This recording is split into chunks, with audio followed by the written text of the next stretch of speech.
आज तीनों लोकों के स्वामी भगवान श्री राम याचक बन के खड़े हैं। उस व्यक्ति से विनय कर रहे हैं कि आप हमें ये चीज दे दीजिए। लेकिन वो व्यक्ति जानता है कि त्रिलोकीनाथ है, वो आज नाव देने से मना कर रहा है, इंतजार करवा रहा है प्रभु को। क्यों? शायद वो अपने इस घाट पर प्रभु को रोकना चाहता है, कुछ समय के लिए ही सही, लेकिन रोकना चाहता है। क्योंकि प्रभु जन्म के बाद कहीं भी अधिक दिन तक ठहरे नहीं। जन्म हुआ, गुरुकुल चले गए। गुरुकुल गए तो कहते हैं कि बहुत कम समय वहां रुके, क्योंकि बाबा तुलसीदास जी लिखते हैं कि गुरु गृह पढ़न गए रघुराई, अल्पकाल विद्या सब पाई। वहां भी अल्पकाल में समस्त विद्याएं प्राप्त कर पुनः अपने अयोध्या धाम आ गए। गुरुकुल में भी नहीं रोके। अभी कुछ ही दिन बीते थे कि विश्वामित्र जी आ गए लेने। विश्वामित्र जी आए और उनको लेकर समस्त राक्षसों का संहार करवाते हुए मिथिला ले गए। विवाह हुआ। राजा जनक जी ने भी रोकने की कोशिश की, लेकिन राम ठहरते कहां हैं, वहां भी नहीं रुके, पुनः अयोध्या आ गए। राजपाट मिलने ही वाला था, लेकिन पिता के वचन और माता की इच्छा से वहां भी नहीं रुके और वन को चल दिए। लेकिन ये अजीब ही भक्त है,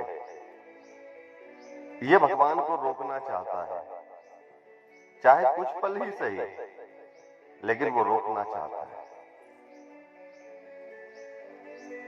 राम जी से कहा कि प्रभु आप आए हैं, थोड़ा ठहरिए। राम जी ने कहा हमें गंगा पार जाना है, केवट गंगा पार करने के लिए कहता तो है, लेकिन यहां भी जिद कर दी। प्रभु मैंने आज सुना है कि आपके चरणों की जो रज है, जो धूल है, वो निर्जीव को सजीव कर देती है। आपने की चरणों की रज पत्थर को छू गई तो वो भी स्त्री बन गई थी। मैं आपको आपके चरणों की रज के साथ अपनी नाव में नहीं बैठाऊंगा। राम जी मुस्कुराए। लक्ष्मण जी थोड़ा चिंतित हुए कि कैसा भक्त है ये। राम जी इससे नाव मांग रहे हैं और ये देने से मना कर रहा है। कोई और होता तो अब तक लक्ष्मण का बाण चल चुका होता, लेकिन आज लक्ष्मण जी भी शांत खड़े हुए हैं, केवल सोच रहे हैं। राम जी ने कहा कि ठीक है, वही करिए जिससे आपकी नाव स्त्री ना बने। तब केवट कहता है कि प्रभु कहो कि मेरे चरण धुलाओ। राम जी जैसा मर्यादा पुरुषोत्तम कभी ये कह सकते कि आओ मेरे चरण धुलाओ? ये तो कोई निर्लज्ज व्यक्ति ही कहेगा कि आ जाओ। मेरे पे चरण छुओ, मेरे पैर छुओ। लेकिन राम जी मर्यादा पुरुषोत्तम है, वो नहीं कह सकते कि आओ मेरे चरण धुलाओ। लेकिन केवट जिद पे अड़ा कि आप कहोगे तो ही धुलाऊंगा। लक्ष्मण जी बोले, भैया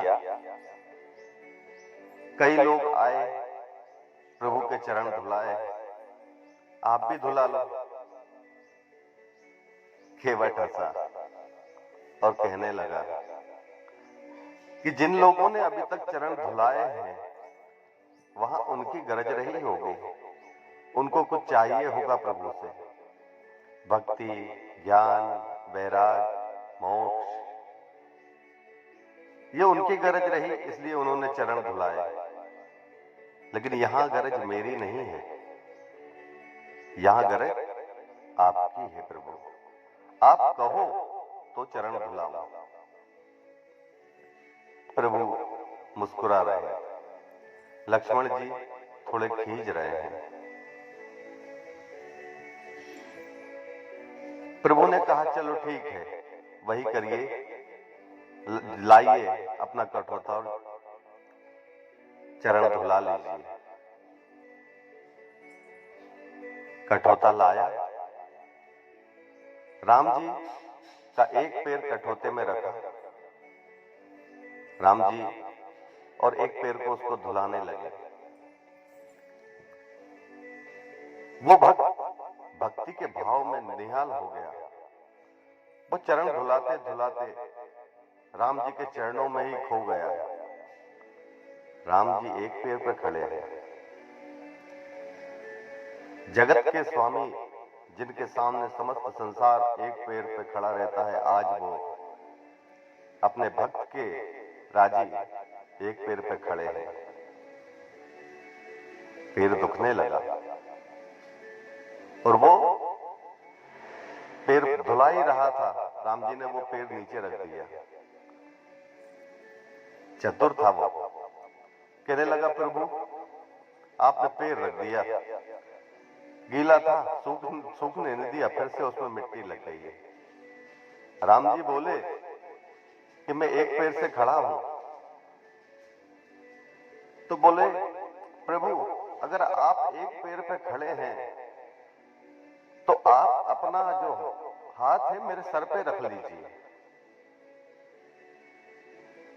मुस्कुरा उठे प्रभु, कैसा भक्त है। हर संसार का प्राणी चाहता है कि हे प्रभु आप अपना हाथ मेरे माथ पे धर दीजिए जिससे मुझे सहारा मिले। लेकिन ये भक्त भगवान से कह रहा है कि अगर आपको सहारा चाहिए तो मेरे सर पे अपना हाथ रख लीजिए। भक्त की राजी। राम जी ने भी आज सहारा लेने के लिए केवट के सर पे हाथ रखा, चरण धुल गए। अब राम जी ने कहा कि हमें गंगा पार करा दो केवट। लेकिन केवट कहने लगा कि प्रभु अभी रुकिए, मैं आपके लिए घाट का नियम नहीं बदल सकता। राम जी ने कहा कैसा नियम है आपके घाट का? केवट बोला जो पहले आया है वो पहले जाएगा। आप बाद में आए हैं, आप बाद में ही नाव गंगा पार करेंगे। राम जी ने कहा कि यहां पर मुझे तो हमारे अतिरिक्त कोई और दिखाई नहीं देता। केवट बोला प्रभु अगर आपको दिख गए होते तो अब तक तो पार उतर गए होते। बोले जो मेरे पितर आपके भवसागर पर पड़े हुए होंगे उन सभी पितरों को आप भवसागर से पार करा दीजिए। अगर आपने पहले देख लिया होता तो अब तक वो पार हो गए होते। प्रभु समझ गए एक भागीरथ हमारे कुल में हुए थे जिन्होंने अपने पितरों को पार करने के लिए भागीरथी मां गंगा को स्वर्ग से उतार लिया था पृथ्वी पर कि मेरे पितरों को पार हो जाए भवसागर से। और आज ये केवट अपने कुल का भागीरथ बना है, अपने समस्त कुलवासियों को भवसागर पार कराना चाहता है। भगवान ने उसकी ये मनोकामना भी पूर्ण की और केवट ने भगवान को गंगा पार करा दिया। लेकिन जब घाट के उस पार पहुंच गए, राम जी ने अपना पास देखा कि केवट को देने के लिए कुछ नहीं है।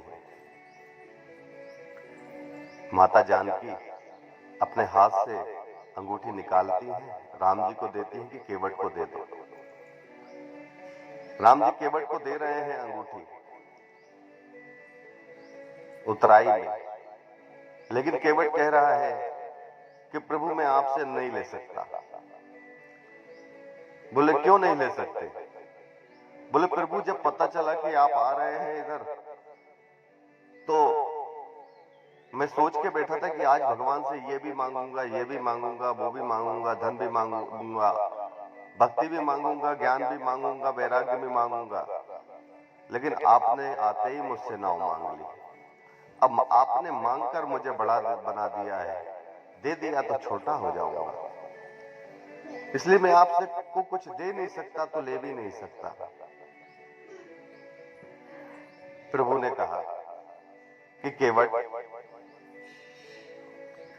कुछ तो लेना पड़ेगा, चलो मेरी न सही।